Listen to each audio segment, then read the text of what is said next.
Form of bio-Savart's law, heading कर लीजिए, vector form of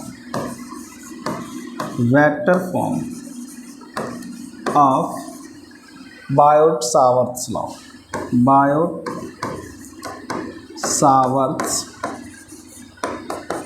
law, vector form of bio-Savart's law, vector form of bio-Savart's law.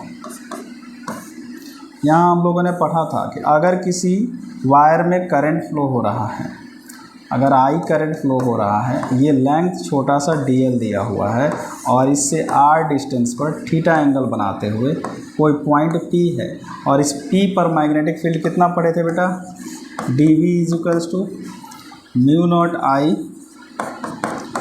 Upon 4 pi I dl sine theta upon में RS पर, ये पढ़े थे। अगर इसी को हम वेक्टर में लिखते हैं तो इस आई dl को बोलते हैं करंट एलिमेंट। इसमें इस आई dl का नाम क्या है बेटा, करंट एलिमेंट। इसको क्या बोलेंगे, करंट एलिमेंट, करंट एलिमेंट, ये हो गया करंट एलिमेंट। अगर इसको हम ऐसे भी लिखें dv is equals to mu not by 4 pi, और आई dl को हम एक ही साथ लेते हैं, डबल लिखा गया है आई dl। ये आई dl एक वेक्टर क्वांटिटी है जिसको हम बोलते हैं क्या है, करंट एलिमेंट। और इसको अगर हम आर्स के साथ क्रॉस प्रोडक्ट करा दें तो फिर ये क्या हो जाएगा, आई dl क्रॉस r हो गया। अब नीचे r स्क्वायर था, ऊपर एक एक्स्ट्रा r लिख दिया हमने, इसका मतलब नीचे कितना लिखना पड़ेगा, क्यूब लिखना पड़ेगा। तो ऐसे लिख दीजिए वेक्टर r का क्यूब, या फिर आप चाहो तो ऐसे भी लिख सकते हो कि dv is equals to mu not upon 4 pi, mu not upon 4 pi I dl cross r upon r cube. Clear है, नोट कर लीजिए।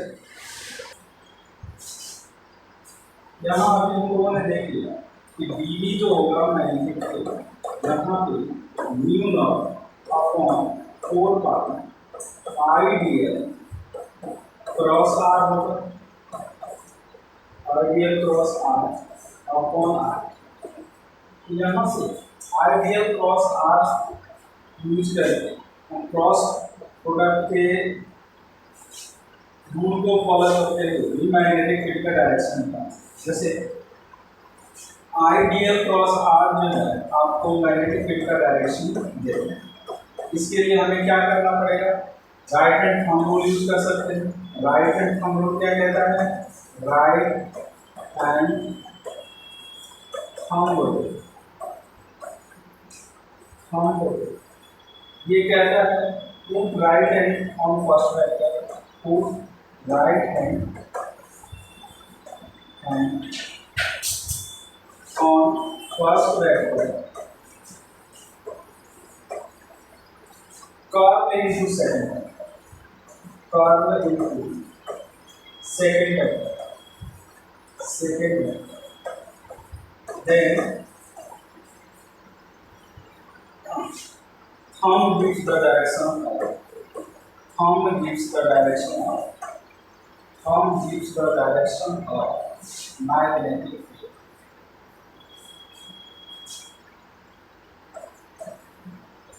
direction of magnetic field।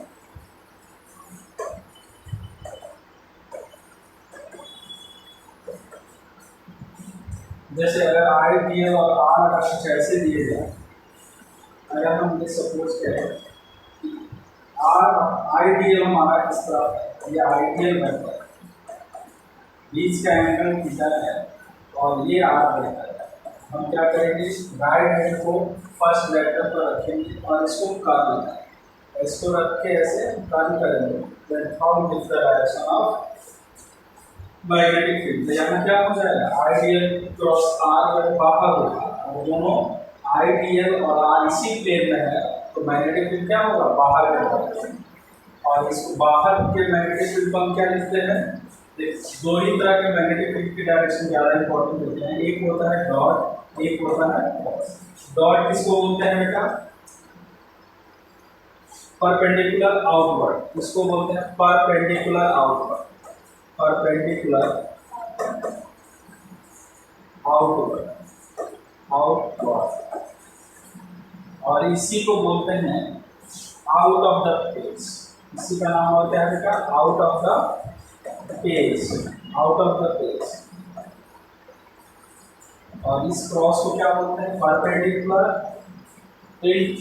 Inward, perpendicular inward, perpendicular,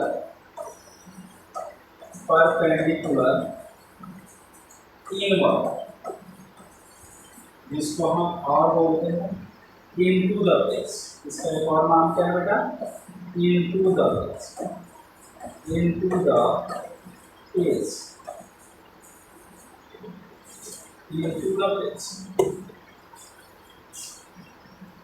अगर हम इसी को अगर सर्कल के लिए दिखाएं, अगर सर्कुलर वायर का मैग्नेटिक फील्ड का डायरेक्शन निकाले सेंटर में, तो क्या होगा? इसमें के लिए आपको याद रखना, आगे ये सर्कुलर वायर है और इसमें सेंटर पर मैग्नेटिक फील्ड बी प्रोड्यूस कर रहा है ड्यू टू दिस लाइन, और इसकी रेडियस आर होती है। तो अगर करंट क्लॉकवाइज फ्लो हो तो उसमें क्रॉस मैग्नेटिक फील्ड है, और अगर एंटी क्लॉकवाइज फ्लो हो रहा होगा तो उसमें क्या आएगा? डॉट। आइए एंटी क्लॉकवाइज है तो इसमें मैग्नेटिक फील्ड कौन सा बनेगा बेटा? यहाँ बन जाएगा डॉट, डॉट मैग्नेटिक, डॉट। ये याद ही रखना है। अगर क्लॉक में आएगा, क्लॉक से करंट अगर फ्लो हो रहा है तो क्लॉक से क्या बन जाएगा? क्रॉस। ये याद ही रखना है, double C, C for clock, C for cross, double C, C for clock और सी फॉर क्रॉस। अगर ये क्लॉकवाइज करंट फ्लो होगा, क्लॉकवाइज,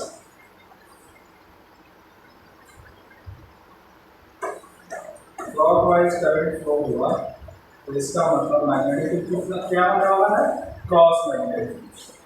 अगर करंट है सर्कुलर वायर का मैग्नेटिक फील्ड का डायरेक्शन अगर हमें फाइंड करना है, तो अगर एंटी क्लॉकवाइज होगा तो डॉट और क्लॉकवाइज होगा तो क्रॉस। याद करने के लिए C for clock, C for cross.